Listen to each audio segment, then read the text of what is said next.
Okay. Do I hit it first? Call to order Or study session on Tuesday, April 14th, 2026, and we will begin with the Pledge of Allegiance. pledge allegiance to the flag of the United States of America and to the republic which stands one nation under God, indivisible, with liberty and justice for all. So I guess the first order of business is call the community. There's nobody who would like to speak. Is that correct? Commissioner, we have not received any requests to speak, nor is there anyone here this evening. Okay, so we will move on to the business, which is election of officers. I'm sorry, we're on the work study session. Oh, I'm sorry. Okay, so I don't have a paper. Is this what you want? No. Okay, No, no. We will get you one. yeah, Thank you can you. bring it up on the. Okay. Thank you. you. Okay. So, work study session regarding section 8 violations, section 27C, city center, and section 31, general provisions. Would you like to review this for us? Yes, thank you. So, Commissioners, good evening. This is the work study session. The work study session is a conversation. Feel free to have any sort of interruptions you need or things to be stated. I'll note Ryan O'Connor, Commissioner, is here this evening as well. A is what is known as the citizen review. Any sort of work study session requires an opportunity for any members of the public to speak on said items. We have not received any requests or feedback to speak on the citizen review. Rena, Yeah, well, it's because they keep. you need to open and close citizen review. I don't think so. Okay. Right, thank you. So for the record, again, no one here to speak on item 4A regarding these text amendments. Item B is the staff report. I will present to you as well on sections 8, 27C, and 31. Now, last time we met in January was a comprehensive sign package. Before that, we had a work study session on accessory structures. That conversation is being concluded tonight in the regular meeting, but we were rolling right into new text amendments. We're calling it a cleanup of a number of different things that are occurring. We wanted to make mention and have a conversation with you this evening on. The first is on section 8, that's violations. What we're looking to do is, now that we are using the Avondale Municipal Court as our judge, the city no longer has a judge and a court clerk. We are using the court clerk and magistrate judge of the city of Avondale. We wanted to specifically borrow language from the Avondale City Code to match and add to our city of Litchfield Park zoning code to make sure that there's no misinterpretation as far as those sorts of proceedings. We've only gone to court 3 times in the past 5 years or so. So this isn't a thing that happens very often, but when it does, we want to make sure that we do have that language specifically noted. So what I have for you is what is on the books today. I'll be happy to read it for you. And if you have questions, we can talk about it. So a citation issued pursuant to section 804, meaning unto itself, regarding zoning violations, shall direct the person to whom the citation is issued to pay a fine, the amount set forth in the City of Litchfield Park Magistrate Court's adopted schedule of fines within 10 days of the issuance of the citation, or to appear before the City of Litchfield Park Magistrate Court. Again, the Avondale Courthouse houses the City of Litchfield Park Magistrate Court. Payment of the fine shall constitute a finding of responsibility for the violation of the purposes of 8.07. Again, just talking about itself in the violation section. Upon a finding by the City of Litchfield Park Magistrate Court, a person is responsible for a civil violation. I'm emphasizing, just to draw where this conversation is going. of the zoning code, a zoning ordinance, a use permit, a variance, or design review approval, that person, corporation, or other legal entity shall be subject to a civil fine of not more than $500 for each violation imposed by the city magistrate court. If you have the remote, will you turn off the volume on the TVs?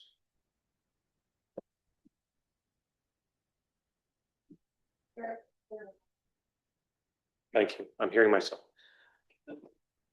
Lastly, any judgment for civil fines or penalties may be collected as any other civil judgment as provided for the Arizona revised statutes. So all of this is to tell you that generally speaking, these are civil violations. What we don't want to go is any sort of misdemeanor when a misdemeanor is not authorized. There has been a point of clarification previously where some of our zoning code sections have specific penalties onto them, such as group home violations. There is a misdemeanor, class 1 misdemeanor statement regarding that. We didn't want a situation where the judge wasn't sure if it was a misdemeanor or a civil violation. So this is the language we are proposing to add to our code, again, pulled right from the city of Avondale. I'll read for you. Whenever in this code or any ordinance of the city, any act is prohibited or made or declared to be unlawful or an offense or a civil violation, or whenever such code or ordinance, the doing of any act is required or the failure to do any act is declared to be unlawful or a civil violation, where no specific penalty is provided, therefore, spelled that way, I thought it was wrong, but that's the way they spell it, therefore, and no other penalty provision is referenced, meaning like group homes, which has a specific call out for class 1 misdemeanor. The violation of any such provision of this code or any ordinance shall be a civil violation subject to the procedures and remedies set forth in this chapter, again, meaning chapter 8. Any questions about the nuance of this language pulling from the city of Avondale just to provide this clarification to our judge?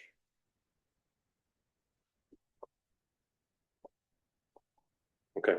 And I've already apologized to Commissioner Bohm. This is not always the most lively conversations to have. We'll move forward. The next spring cleanup we wanted to talk to you about was section 27C. That is our city center.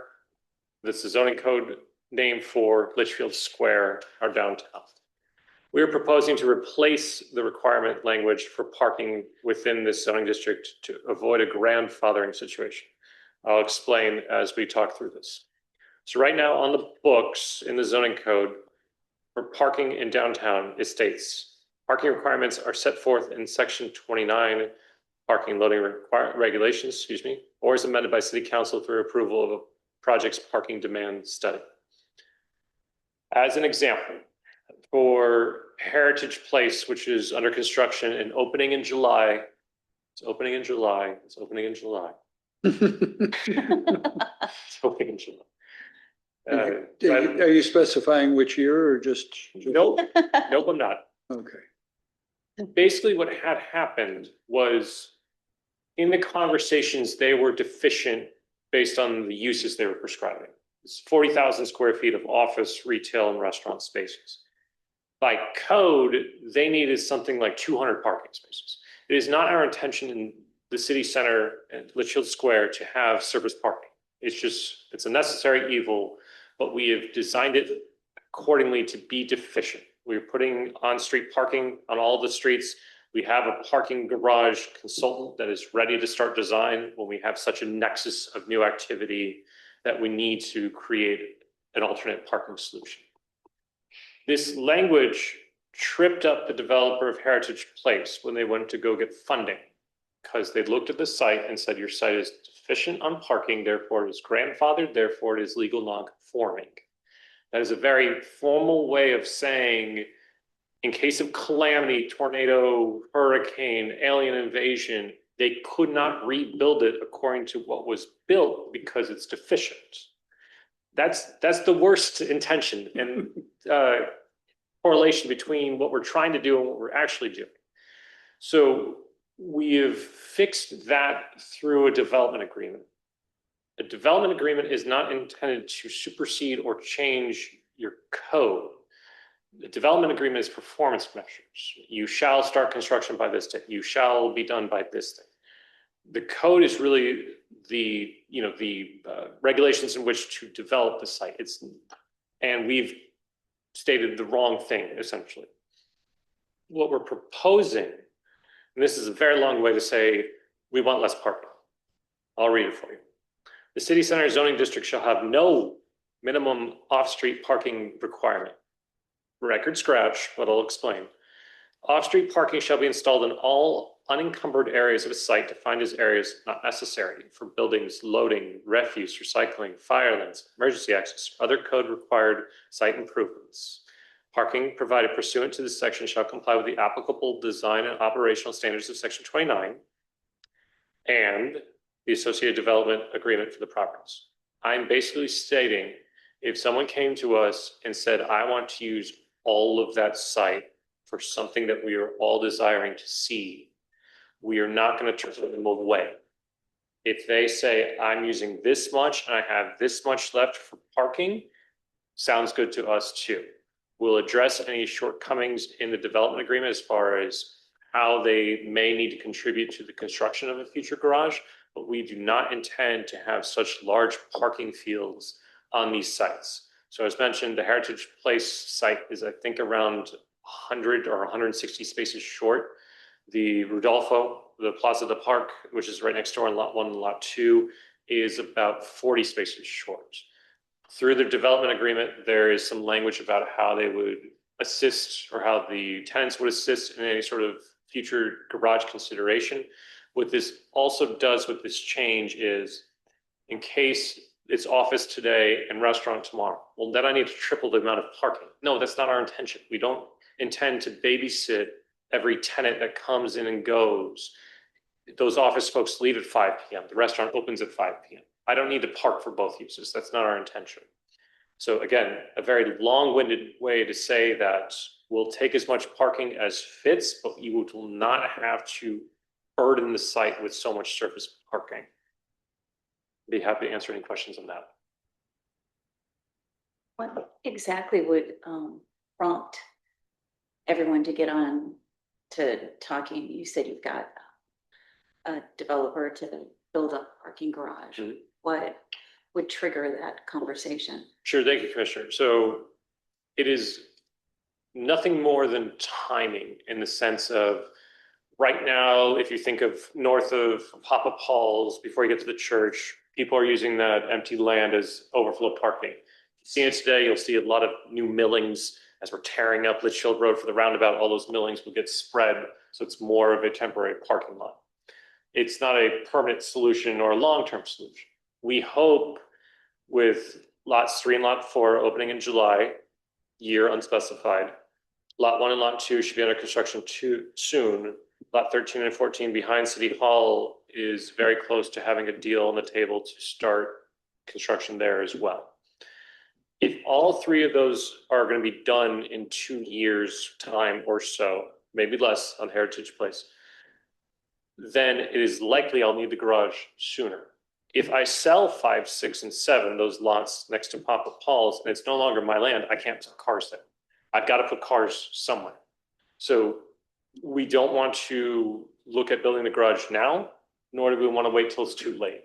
So our poor parking garage consultant every so often, every few months, asks me what's new, and he is at the ready when we need him to be. Okay, just I wanted to make sure he didn't just sort of fade away completely with development. No. Okay. I think you said this, but this is specifically only to Litchfield Square. That's correct. Okay. Is 27C is, think of 27C, the city center chapter, as its own code, because it covers design, parking, landscaping, allowable uses, definitions. So instead of all those other sections of code you refer to, it's only itself. It's almost a development plan, and it's almost a PD overlay. We just did it, we just codified it instead of being a separate document. And so are there any agreements currently with any of the developers that they have to participate in the parking structure? Commissioner O'Connor, yes. So the 2 that are already purchased between Accamazo and Rodolfo, have language in their existing DAs that speak to their shortfalls. It is in the proposal with Mr. Pointer on lots 13 and 14. And so any other developer would have the same language. They all have identical language. Not to tangent too far, but the city is removing the CFD burden on those parcels tomorrow night. That goes to council for formal dissolving of that, and their new development agreements, which no longer reference the CFD, will have that same language onto themselves. What we're trying to do is avoid complications with the bank, really, with this, and not create large amounts of surface parking. And so it's somewhat tied to like how big of the land, or is it like percentage wise? So we are, I don't want to say fast and loose. I don't have my thesaurus with me to tell you a more formal way of saying that.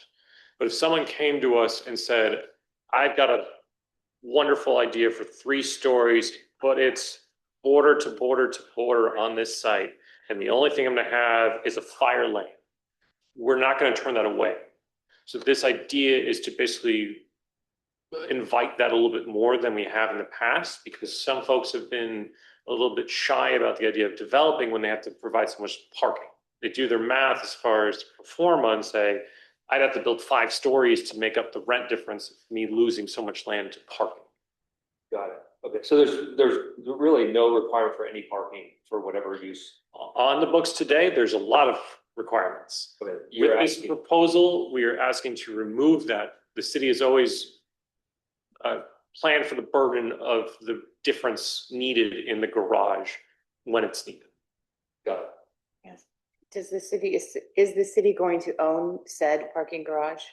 So Commissioner Fix, yes, we would own said parking garage if, I don't know if I've brought it before this board.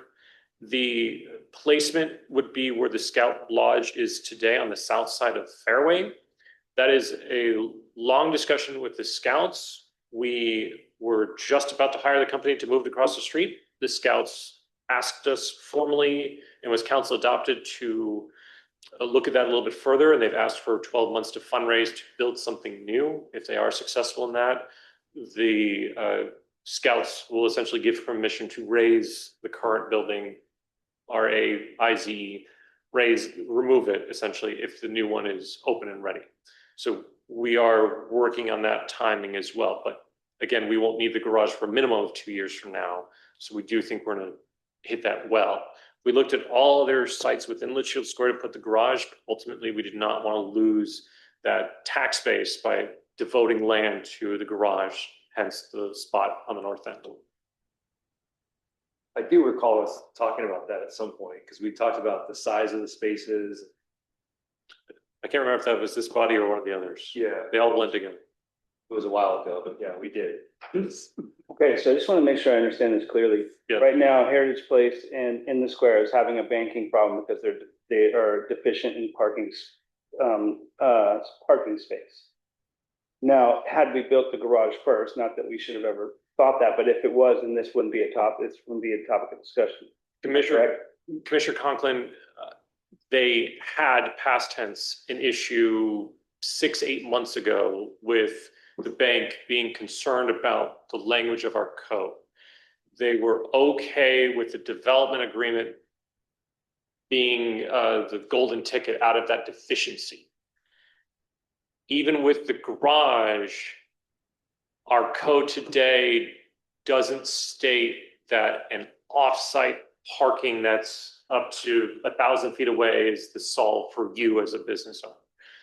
This would remove all of that sort of language. There's a lot of different ways to make this work. You know, our code in other sections mentions, you know, if you're within 600 feet, you can use a parking space over there as far as like all the on-street parking.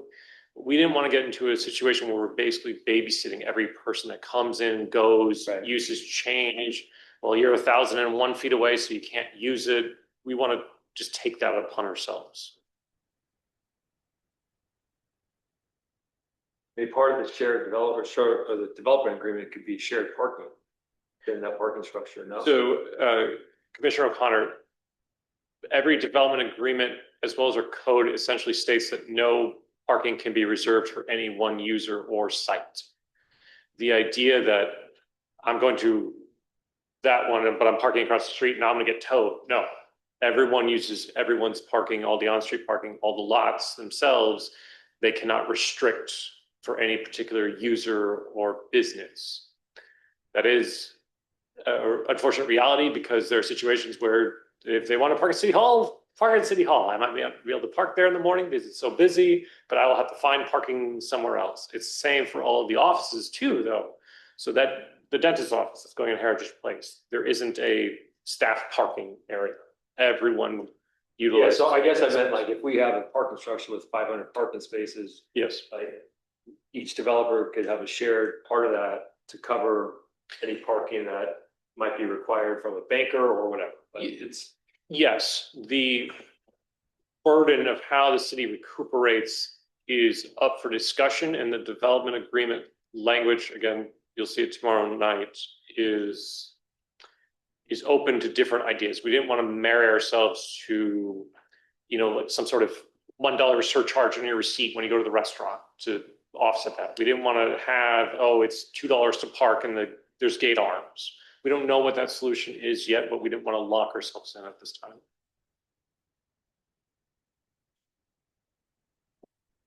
Other questions? All right.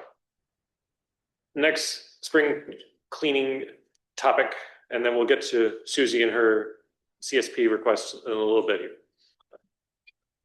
We're proposing a clarification for screening of non-principal uses. This is a fancy way of saying don't put your RV behind your gate, but this is how we've phrased it accordingly.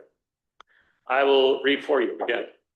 Except as provided in Litchfield Park City Code Section 955H for temporary parking of recreational vehicles on residential lots. Recreational vehicles, boats, trucks, buses, utility trailers, or other non-building or landscaping equipment shall be stored only in side or rear yards in accordance with the following.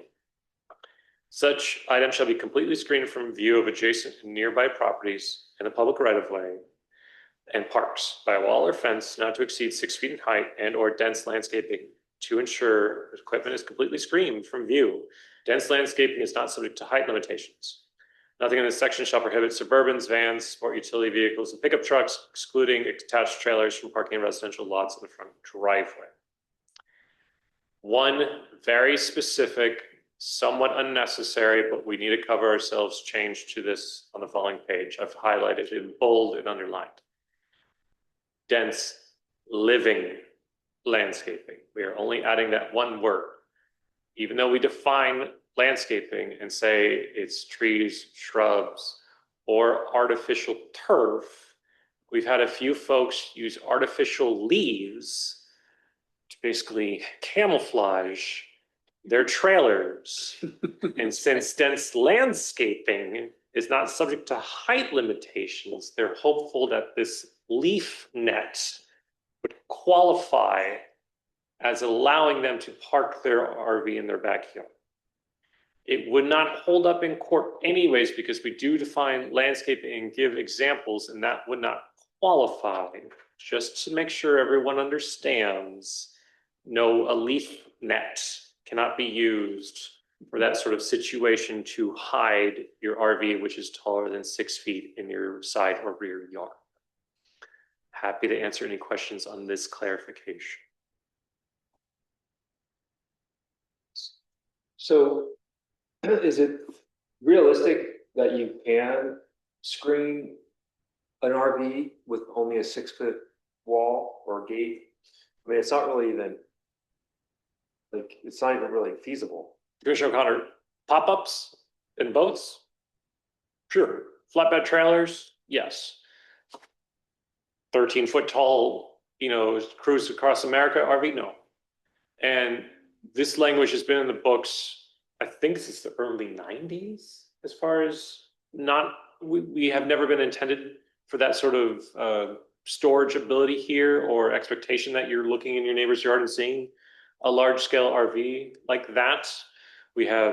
That's why mini storage exists, in the proliferation that mini storage exists. We have had a few folks nowadays do RV garages. That's never been a consideration here as far as historic Litchfield, but we've seen a lot of, I think we're up to like 5 maybe within Tierra Verde and a few in the village now that have done RV garages, which is a rarity still as far as if you think we have 2,800 homes, 5 of which have an RV garage. Otherwise, no one should have an RV in their side yard. Well, I don't know who in real estate started out with RV gates, but like why they're called RV gates, it's just, Very good point, yes, you know, Sure. because you can't put an RV behind them. yeah. No. I do have a question about enforcement of this. Is there a lot of enforcing going on? There hasn't been on this particular leaf net yet. There are 2 examples, which has been on hold until we finished this conversation. And once this conversation has concluded, which means I'll need to bring it back before you next month for a formal recommendation. I told you we we're going to have a meeting. We do have a meeting next month. We'll have a formal recommendation hearing. This is the work study next month. And so the next month, City Council will adopt it 30 days later. Enforcement can resume, I guess you could say. I think it might be a good idea to get that information out to the community. Mhm. A little social media blast or something he could do. I think there's a lot of residents here that have no idea that these rules are in place. So the curious thing, and I appreciate the thought, Commissioner Fix.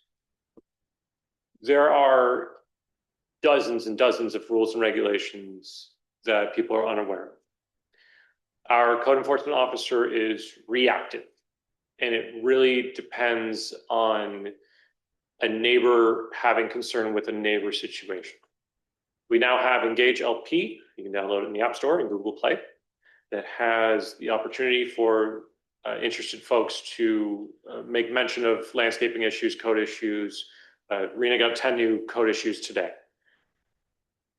I'm gonna have to defer to the mayor's message when we brought up this whole thing with accessory structures, which we'll get to in the next conversation. The city is not intending to go make trouble where trouble is not existing. I say that to tell you that on the books today and for 30 years, you can't store the RV. And this language is not being proposed to change. It's just being clarified to say you can't use fake netting. It's not our intention to round up the troops in order to look at an alternative to this or possible removal of this requirement. So this is really intended just to address 2 specific issues, but not to invite a different opinion of it. I say that with one caveat. It is the recommendation of this Planning and Zoning Commission to re-examine this. I'll be happy to re-examine this holistically. We ended up being the day before City Council. I'm having this exact same conversation with City Council tomorrow. If there's a recommendation from this commission that is different than what is being shown, I'd be happy to take it to them and have the same conversation. Maybe to her question, like, are there a lot of issues coming up with this? Like, are we having enforcement issues, or are a lot of people complaining about this? Commissioner O'Connor, I'll look to my code enforcement officer who has a microphone. Sure, yes, I do receive complaints often. And that's also what sparked the first section that he brought up with enforcement. I did take one to hearing and it was dropped because of the language. So I haven't been able to enforce on RVs specifically or screening of non-principal uses. So that's kind of what, and then again, the pushback with the nets, because I have received complaints on RVs and the fix was them putting the artificial net over it.